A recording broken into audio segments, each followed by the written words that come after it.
and probably overworked. I felt that he was pushing himself a little bit, and I think actually... For more than 40 years, people have argued over what caused Elvis Presley's death. Was it a sudden heart attack, a deadly substance overdose, or something far more complicated? Now, at 85 years old, the man who stood beside Elvis more often than almost anyone else has finally broken his silence. James Burton, Elvis's longtime guitarist, had stayed quiet out of loyalty until now. In his final interview, Burton describes what he saw behind the closed doors of Graceland: the desperate cries for help, the fading spirit of a man who gave everything to the world yet slowly lost himself along the way. What Burton reveals is enough to shake even the most devoted Elvis fans. Because to him, Elvis didn't just die in that bathroom, he had been dying for years, crossing paths with the king. And I had to think about it, but the more I thought about it, I said, you know, I think I'd like to do that. So when we started playing Vegas... It was in 1969 that James Burton crossed paths with the king of rock and roll for the very first time, a meeting that would change both of their lives forever. The call came directly from Elvis Presley himself, speaking from Memphis. Elvis didn't waste time with formalities. He told Burton how much he admired his guitar playing and how he had followed his career for years.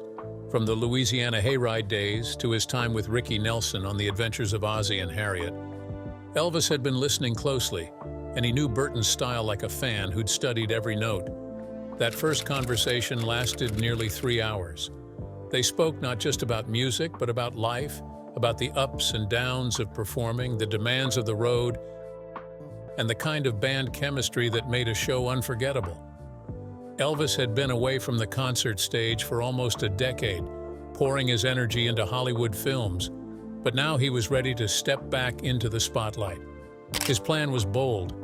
He wanted to build a brand new band for his Las Vegas comeback shows at the International Hotel, and he wanted Burton to be the one to make it happen.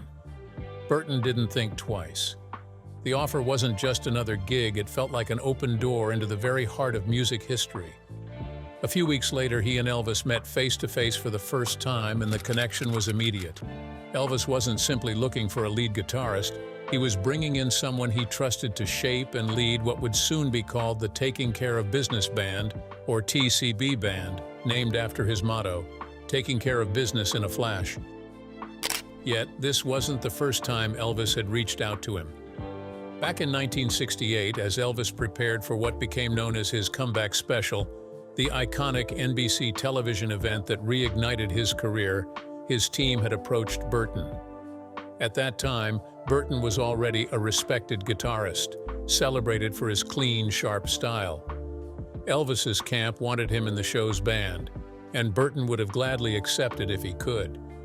But he was already committed to recording sessions with Frank Sinatra. Bound by that promise, he had to turn the offer down. Their true collaboration would have to wait another year. When that year finally came, the wait proved worth it. From the very first rehearsal with the newly formed TCB Band, Burton could sense something special in the air. Elvis's voice was strong and full of power, and his presence lit up the room. The band locked in almost instantly, their sound both tight and alive. Burton's crisp, precise guitar lines meshed perfectly with Elvis's raw energy. By the time they hit the stage in Las Vegas that summer, the magic was undeniable. The moment Elvis stepped into the spotlight, the audience felt it. He was back, and he was unstoppable. But their relationship went far deeper than music. Offstage, Elvis treated his band like family. He loved spending time with them after shows, sharing laughs and long conversations that often stretched into the early hours of the morning. They might gather in his hotel suite, talk about music history, joke about life on the road, or simply sit and play songs for the joy of it. Elvis insisted that their performances should never feel like a chore. "If it feels like work, I won't do it," he told them more than once. He believed music was meant to be fun, alive, and full of heart, and he wanted everyone on stage with him to feel the same way. Elvis also respected his musicians deeply. He trusted them enough to let them shape the music with their own ideas. Burton often said that Elvis loved how the TCB band could take a familiar song and make it sound fresh every single night. The King gave them freedom to improvise, to add flourishes, and to bring their personalities into the music. That creative trust forged an unbreakable bond between Elvis and his players. As the years passed, Burton and Elvis grew closer. They spoke often about the future, especially about Elvis's dream of going on a world tour. The idea thrilled Elvis. He wanted to sing in front of fans who had only ever seen him in movies or on television. He pictured stadiums in Europe, Asia, and Australia filled with people singing along to his music. In the year before his death, those plans were talked about seriously, and Burton was ready to be there with him. Sadly, the tour never came to be. Through all those years, Burton saw the two sides of Elvis Presley, the dazzling entertainer who commanded the stage and the private man who sometimes struggled under the weight of his fame. There were moments of joy, like the triumphant return to live performing in 1969, and moments of concern as Burton began to notice signs of strain in Elvis's health. Yet through it all, Burton never left his side. From the bright lights of Las Vegas to packed arenas across the country, from the dazzling stage of the International Hotel to the still private corners of Graceland, his guitar was always there, steady, loyal, and unshakable beside the King. From their very first meeting, James Burton became a fixture in Elvis's world. But when did he see Elvis for the very last time? And what truly happened that day? How does he remember those final moments? The last time James Burton saw Elvis Presley. For nearly 8 years, James Burton stood by Elvis Presley's side, his guitar always ready, his music helping to bring the King's performances to life. As the leader of the TCB band, James was more than just a hired musician. He was a friend. Together they crisscrossed America, filling arenas with music, laughter, and energy. Offstage, they shared jokes, quiet talks, and moments that built a bond of trust and respect. James knew Elvis as more than the world's biggest star. He knew him as a man. But like so many in Elvis's circle, he didn't realize their time together was about to end. The summer of 1977 was a hard one for Elvis. His health had been getting worse. He was tired, his body was swollen, and pain seemed to follow him everywhere. Still, the stage was where he felt alive. Performing for his fans was in his blood, and no matter how much he hurt, he wasn't ready to give it up. James was there for every show that summer, backing him up with the sound that had been part of Elvis's music for years. That summer tour ended with a concert on June 26, 1977, in Indianapolis, Indiana. Nobody in the band, not even Elvis himself, knew it would be his last performance. James remembered that night as if it had happened yesterday. Elvis, despite his failing health, gave the crowd everything he had. He smiled, he joked, he sang his heart out. And when it was time for a blazing guitar break, he turned around like he always did, gave James that familiar grin, and called out the words James had heard so many times before, "Play it, James." James did exactly that, letting his guitar sing to the crowd, just as Elvis had taught him to play for the people. When the show ended, the mood was light and routine. They said their usual goodbyes. No long speeches, no heavy words, just the expectation that they'd be back together soon for the next tour. Elvis planned to head home to Graceland, rest for a while, and then get back on the road. No one thought that night in Indianapolis would be the end of an era. James flew home to Shreveport, thinking he'd see Elvis again in just a few weeks. But that day never came. On the afternoon of August 16, 1977, while at Graceland, Elvis was found unconscious in his bathroom by his girlfriend, Ginger Alden. The news spread fast. Efforts to revive him failed, and he was pronounced dead at 3:30 p.m. at Baptist Memorial Hospital in Memphis. The world was stunned.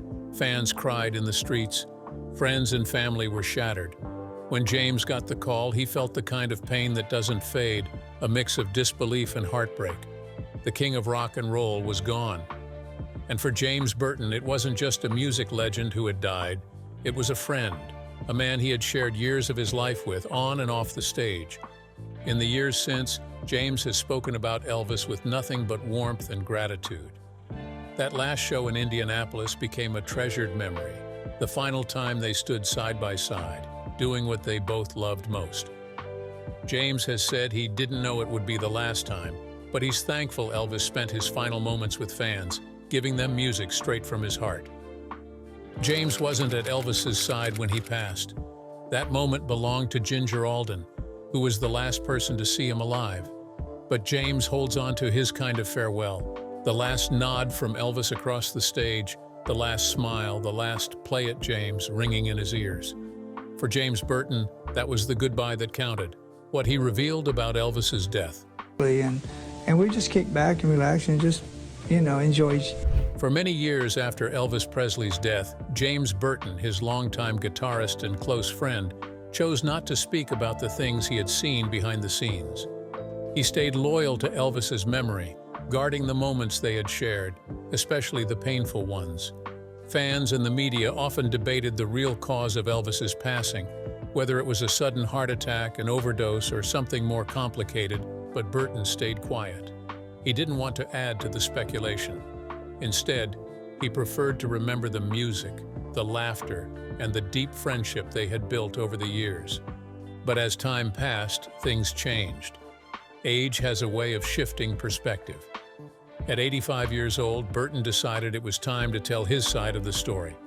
In what he called his last interview, he opened up about his years with Elvis, sharing what life at Graceland was really like during the star's final chapter. Burton spoke slowly, his voice carrying both pride and sadness. His words painted a picture of a man who had given the world so much joy, but often carried heavy burdens behind closed doors. He recalled times when Elvis seemed drained, not just physically but emotionally. The sparkle that had once defined the king of rock and roll would sometimes fade, replaced by a quiet heaviness. There were cries for help, Burton admitted softly. Not always spoken out loud, but you could feel them. He remembered moments when Elvis's health was failing and everyone in his inner circle knew it. There were late nights that stretched until dawn, irregular eating habits that left Elvis exhausted, and an increasing reliance on prescription medication to manage both physical pain and emotional strain. Burton explained that Elvis wasn't just fighting medical issues, he was also battling the invisible weight of fame. The pressure to always be Elvis Presley in the eyes of the world never stopped. Even in private, there was always some expectation, some image to uphold. And when the crowds went home and the stage lights went out, loneliness would sometimes creep in. Burton believed that this constant pressure, combined with years of physical strain, created a slow decline. Elvis didn't just die that day in the bathroom at Graceland on August 16, 1977, Burton reflected. He had been dying for years. Burton's words weren't spoken with bitterness, but with a deep sense of truth. The demands of performing, the constant travel, the unending attention, and the emotional isolation had all taken their toll. Yet despite his struggles, Burton stressed that Elvis never lost his generosity or sense of humor. He remembered countless evenings when Elvis, no matter how unwell he felt, would find ways to make his band and friends laugh. He would tell wild, exaggerated stories, play practical jokes, or hand out thoughtful gifts to the people around him. Music remained his greatest joy. Sometimes, late at night, Elvis would gather his friends to sing and play, not for the crowd, but for the sheer love of making music together. For Burton, those were the memories worth holding on to. The moments when Elvis was just himself, without the weight of the world on his shoulders. Thinking back, Burton often felt grateful for the phone call that had changed his life in 1969. At the time, he hadn't expected much, just another gig. But that call from Memphis had given him the chance to work alongside one of the greatest entertainers in history, and to truly know the man behind the legend. From that very first 3-hour conversation to the last night they ever shared a stage, Burton saw all sides of Elvis. The perfectionist who demanded the best, the playful friend who loved to laugh, the generous spirit who gave freely, and the private man who carried hidden pain. Burton's loyalty had kept him silent for decades, but in the end, he felt the need to share his truth. To him, Elvis Presley wasn't just a celebrity or a mystery to be solved. He was a man who poured his entire soul into giving the world joy, even though it slowly chipped away at him in return. And to think, Burton often said, it all started with one unexpected voice on the phone from Memphis. When Elvis died in August 1977, Burton was not in Memphis. He was on a flight to Las Vegas for a scheduled concert when he got the devastating news. At first, he thought it had to be a mistake, maybe even a cruel joke. But as the truth sank in, shock turned into deep sorrow. Burton and his wife, Louise, immediately changed their plans and flew straight to Memphis. Their first stop was Graceland, where they found Elvis's father, Vernon Presley, utterly heartbroken. Vernon had always been close to his son, and losing him left a wound that would never fully heal. Burton stayed by his side, offering comfort amid overwhelming grief. The days that followed were filled with an almost surreal mix of public mourning and private pain. While thousands of fans gathered outside Graceland, the family and closest friends prepared for a private service to say goodbye. Burton and Louise attended that intimate funeral, joining a small group of people who had been part of Elvis's life both on and off the stage. Among those present was singer James Brown, who shared his quiet grief with the others. The atmosphere was heavy, and an almost tangible silence hung in the air, broken only by hushed conversations and the occasional sob. Burton later described it as one of the hardest days of his life. The reality of losing Elvis didn't truly hit him until that moment, standing in the room with people who had all been touched by the man in different ways. Even in the years that followed, Burton found it difficult to speak of Elvis in the past tense. He often caught himself saying Elvis is instead of Elvis was, as if some part of him couldn't accept that his friend was truly gone. And in a way, he felt Elvis never really left. His music, his kindness, and the memories they shared lived on. Burton continued playing Elvis's songs with the TCB band, keeping the music alive for fans around the world. Each performance carried both joy and a hint of sadness, a reminder of the man who had inspired so many and touched countless lives. When asked about his most lasting memory of Elvis, Burton never spoke about the grand concerts or the glittering jumpsuits. Instead, he talked about the quieter moments, the late-night jam sessions, the shared laughter, and the times when Elvis would sit back, guitar in hand, lost in the music he loved. To James Burton, Elvis Presley would always be more than a global icon. He was a friend, a fellow musician, and a man who had shown extraordinary generosity and warmth even in the face of personal battles. Even after all the years since that sad day in August 1977, James Burton's voice still held a mix of pride and sorrow whenever he talked about Elvis. The king of rock and roll might have passed away, but to Burton, his spirit was still alive in his heart. Burton has shared his memories and thoughts about Elvis's death, but what did the official report say? And how exactly did Elvis spend his final day? Elvis Presley's final day. The world remembers August 16, 1977, as the day Elvis Presley, the king of rock and roll, left us. But for those close to him, it started like many other days in Elvis's life. A quiet day spent at Graceland, his beloved home in Memphis, Tennessee. Elvis had just come off a tour and was getting ready to fly out the next day for more concert shows. He was tired but still driven by his love for performing. Over the years, Elvis had settled into a very unusual routine. He lived mostly at night, staying up until early morning hours and sleeping through the day. His home was dark and quiet in the daytime, just the way he liked it. On the morning of August 16th, Elvis couldn't sleep. Even after taking his usual medications, he was still restless. He was dealing with a toothache and other health problems, which had made rest even harder.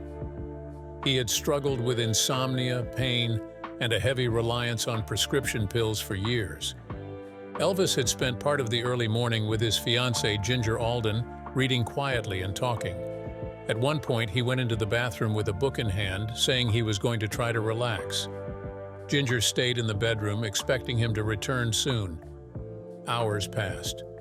Around 1:30 p.m., Ginger noticed that Elvis still hadn't come out. Worried, she went into the bathroom and found him lying face down on the floor, completely unresponsive. Ginger screamed for help and tried to wake him. She was terrified. Others in the house rushed in. An ambulance was called, and within minutes, paramedics were on their way to Graceland. Elvis was rushed by ambulance to Baptist Memorial Hospital in Memphis. The medics worked on him during the ride, trying everything they could to revive him. But by the time they arrived at the hospital, it was already too late. At 3:30 p.m., Elvis Presley was pronounced dead. The world was stunned. The hospital later listed the cause of death as cardiac arrhythmia, an irregular heartbeat. It's believed that his long-term use of prescription pills and his poor health played a major role in what happened. Elvis was only 42 years old when he died. He had spent over 2 decades changing music forever, becoming one of the most famous and loved entertainers the world has ever known. Yet behind the fame and bright lights, Elvis had been battling pain, exhaustion, and the pressure to keep going. Even in his final hours, he was still trying to prepare for a new tour, still holding on to the hope of delivering more music to his fans. News of Elvis's death spread quickly. Fans gathered outside Graceland in shock and grief. The man who had once lit up the world with his voice, smile, and unforgettable moves was gone. But for many, his music never left. His voice still echoed from radios, record players, and jukeboxes across the country. Though Elvis died that day in body, his spirit and music live on. His final day reminds us that even those who seem larger than life can struggle with human pain.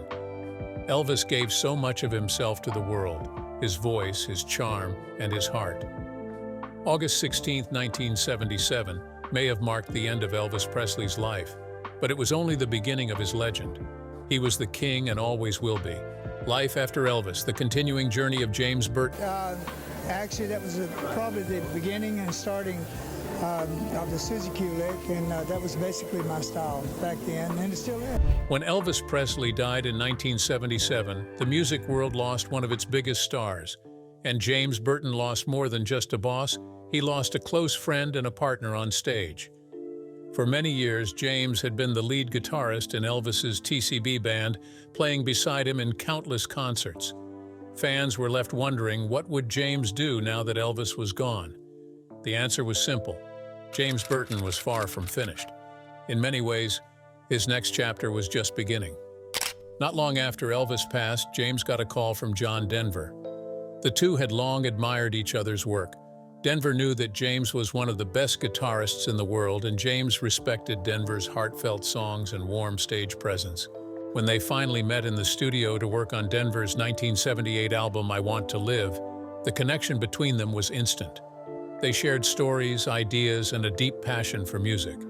Before long, they talked about forming a band together. Soon, other former Elvis bandmates, Glenn Hardin on piano and Jerry Scheff on bass, joined them. For the next 16 years, James was one of the main pillars of John Denver's sound. Together, they recorded 12 albums and toured the world, from small towns to huge arenas. James often brought along the same instruments he'd used with Elvis, including his famous 1969 pink Paisley Fender Telecaster and a dobro guitar he kept as backup. One of their most memorable reunions came in 1995 during Denver's Wildlife Concert, a special event that supported environmental causes. But only 2 years later, tragedy struck again. John Denver died in a plane crash in 1997. James, heartbroken, traveled to Aspen, Colorado to speak at Denver's memorial service, honoring another dear friend lost too soon. During the 1980s and beyond, James didn't limit himself to one style of music. He worked with some of the greatest names in country, rock, and folk. Merle Haggard, Rodney Crowell, and Emmylou Harris all welcomed him into their projects. In 1986, James began collaborating with British rocker Elvis Costello. Burton's sharp, clean guitar style gave Costello's music a fresh energy. They worked together on and off for nearly a decade, blending American roots sounds with a modern edge. James Burton's career stayed vibrant long after his years with Elvis Presley. A key moment was his performance in Roy Orbison and Friends' A Black and White Night, where his soulful guitar stood out among an all-star lineup. In 1990, he returned to his hometown, Shreveport, Louisiana, but his music career only grew. From 1998 to 2013, he toured as lead guitarist in Elvis, The Concert, blending live band performances with vintage Elvis footage for fans who never saw him live. James continued recording, including the 2006 rockabilly country album Back in the Saddle Again with Matt Lucas. In 2005, he launched the James Burton International Guitar Festival, raising funds for his foundation, which provides guitars and music programs to children, schools, and hospitals. Honors followed: Musicians Hall of Fame, Louisiana Music Hall of Fame, and a Grammy for Brad Paisley's Cluster Pluck. He recorded with Jerry Lee Lewis and Eric Clapton, and was named one of Shreveport's 5 living legends. In 2019, he reunited with the TCB Band for a show with the Royal Philharmonic Orchestra. Despite suffering a stroke in 2020, James returned to the studio, proving his dedication to music never faded.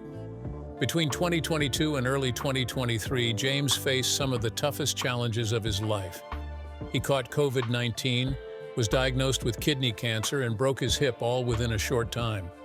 Many wondered if he would ever be able to play guitar again, but James Burton has never been one to give up.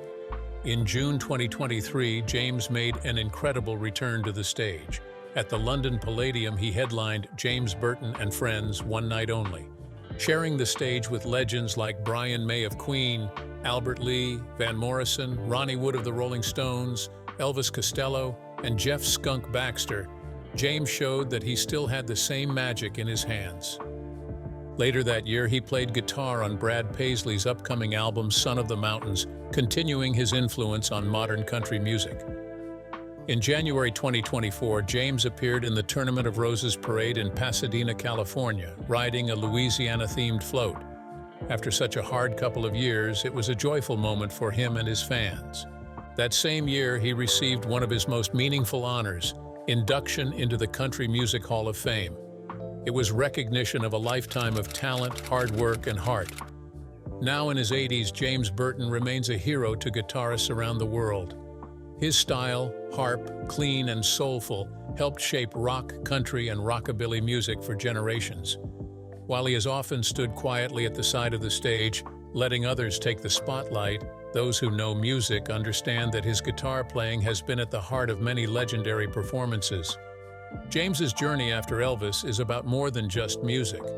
It's about loyalty, staying true to friends and bandmates. It's about resilience, fighting back after loss, illness, and injury. And it's about generosity, using his success to help young musicians start their journeys. Born in a small Louisiana town, James had big dreams, and his guitar carried him to stages all over the world. Today, his name stands alongside the greats, and his influence is felt every time a Fender Telecaster rings out in a song. After Elvis passed away, James Burton could have quietly stepped out of the spotlight. Instead, he kept doing what he loved most, playing music, lifting others, and inspiring future generations. His story proves that while some legends are known for their voices or faces, others speak through 6 strings and the power of a single note played just right. If you enjoyed this video, like and subscribe, and also click the next video shown on your screen.